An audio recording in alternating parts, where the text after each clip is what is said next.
After 3 years of hiatus, Jeneline Mercado is back. Sa pagsalang ng Ultimate Star sa GMA Integrated News Interviews, pinag-usapan ang kanyang pagbabalik sa telebisyon via GMA Prime series Love, Die, Repeat.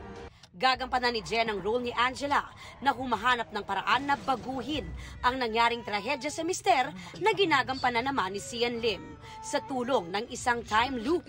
Pero sa tunay na buhay, kung may gustong balikan si Jen sa nakaraan, ito ay... Gusto ko lang balikan siguro yung mga moment. Nabuhay pa si Mami Lydia. Bakit yun ang babalikan? Kasi di ba parang ang bilis nang nangyari. Parang hindi naman accident. In a snap, ang bilis pala ng buhay. So, hindi mo alam kung ano yung pwedeng mangyari sa'yo. So, kailangan gawin mo na, ibigay mo na lahat, di ba? Huwag mo nang hintayin na umabot tayo sa punto na huli na ang lahat. Ilan lang daw ito sa mga aral na nais nilang ibahagi sa mga manonood pag pinalabas na ang 3 years in the making nilang series sa Lunes. Sa gitna nito, aminado si Jen na nanibago siya sa kanyang TV comeback mula noong ipinanganak si Baby Dylan. Bukod sa pagbalik ng kanyang confidence sa tulong ng workout. Kung mapapansin nila, hindi ako masyado nagpo-post. Parang bukod sa nakafocus ako doon sa family, parang ayoko munang makita yung sarili ko na ganito. Parang sa susunod na post ko, kailangan handang-handa na talaga ako. Ibinuhos daw niya ang oras sa pag-aalaga sa anak nila ni Kapuso Drama King Dennis Trillo. Iba yung ngayon kasi mas mahaba yung time na talagang pwede akong hindi mag back to work agad o hindi magmadaling bumalik sa trabaho dahil nandiyan naman si Dennis. So talagang tinutukan talaga namin yung paglaki ni Dylan.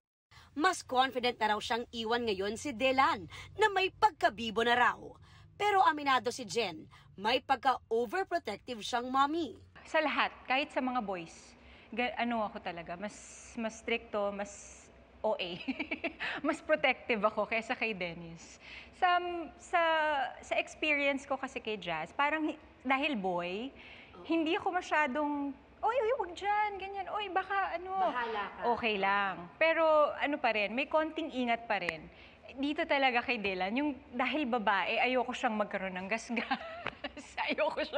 ayoko lang maano yung face niya, di ba? Parang hirap pagka nagkasugat, ganun. Yun, kasi medyo, fragile. Sa kanyang comeback, full support syempre si Dennis na may mensahe para sa Ultimate Star. Para sa asawa ko, nako, umanda ka na dahil marami na nag-aantay sa'yo. Excited na makita ka ulit.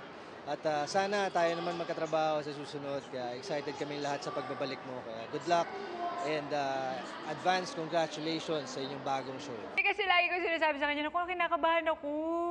Magsa-start na akong mag-ganito, magsa-start na akong mag-ganyan. Naku, kaya mo yan. Mag-enjoy ka lang. Lagi sinasabi, mag-enjoy ka lang. Wag mong isipin na nasa work ka. Basta isipin mo lang, mahal mo yung ginagawa mo, 'di ba? Babalik ka na dun sa trabaho mo na talagang first love mo. Aubrey Carampel, updated showbiz happenings.